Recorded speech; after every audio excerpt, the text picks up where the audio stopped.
নমস্কার বন্ধুরা, আমি বিভাস বাংলার খাওয়া দাওয়া চ্যানেলে সবাইকে স্বাগত জানাই।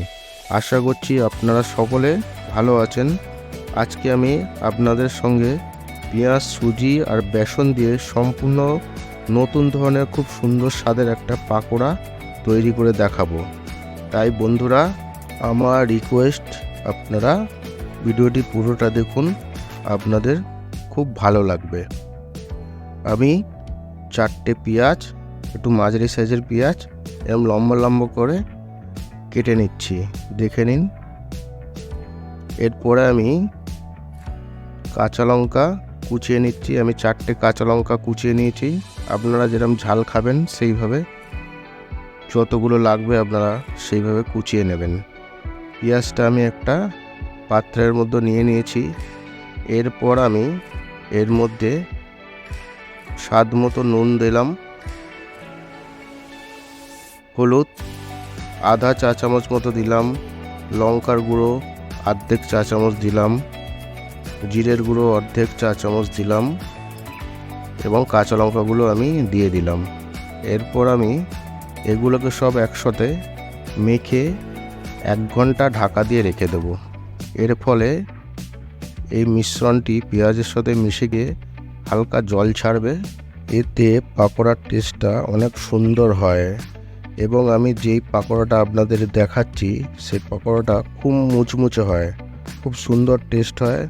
বিকালে এই স্ন্যাক্সটা খুব টেস্ট লাগে। চায়ের সাথে তো এরকম স্ন্যাক্স বাড়িতে করলে আপনাদের খুবই ভালো লাগবে। এর মধ্যে আমি 1/2 কাপ সুজি এবং 1/2 কাপ বেসন দিয়ে দিলাম। এরপর আমি সব একসাথে মিশিয়ে নেব এবং আমি এর মধ্যে দেব 1/2 কাপ মতো জল। যেহেতু এর থেকে জল ছেড়েছে তাই আমি বেশি জল দেব না, 1/2 কাপ জলেই আমার এই মিশ্রণটি মাখা কমপ্লিট হয়ে যাবে। দেখুন আমার মাখা কমপ্লিট হয়ে গেল। এবার আমি একটা কড়াইতে তেল গরম করতে দিয়েছি। এরপর আমি কড়াইয়ের মধ্যে পাকোড়াগুলো ছাড়বো। দেখুন আমি কীভাবে পাকোড়াগুলো ছাড়ছি। আমি তেলের হিটটা মিডিয়াম রেখে পাকোড়াগুলো ছাড়বো, কারণ বেশি হিট দিলে পাকোড়াগুলো ক্রিস্পি ভালো হবে না।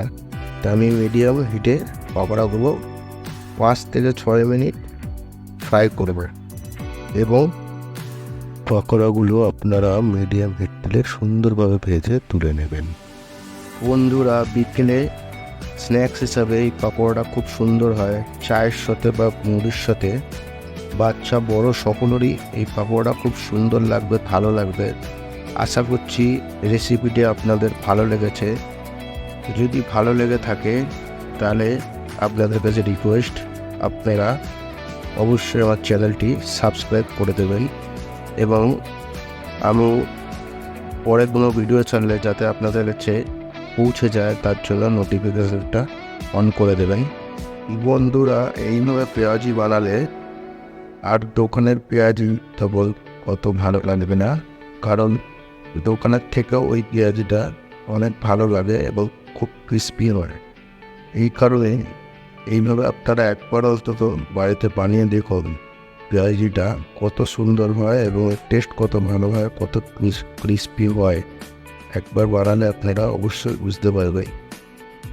আশা করছি ভিডিওটা আপনাদের ভালো লেগেছে। ভালো লেগে থাকলে বাড়িতে একবার অবশ্যই ট্রাই করবেন এবং আমাকে জানাবেন পেঁয়াজিটা কেমন হয়েছে। তাহলে বন্ধুরা, আপনারা অবশ্যই রেসিপিটা বাড়িতে একবার ট্রাই করবেন এবং আজকের মতো এই পর্যন্তই। আবার হাজির হয়ে যাব নতুন কোনো ভিডিও নিয়ে। আপনারা ভালো থাকবেন, সুস্থ থাকবেন। অনেক ধন্যবাদ বন্ধুরা। নমস্কার।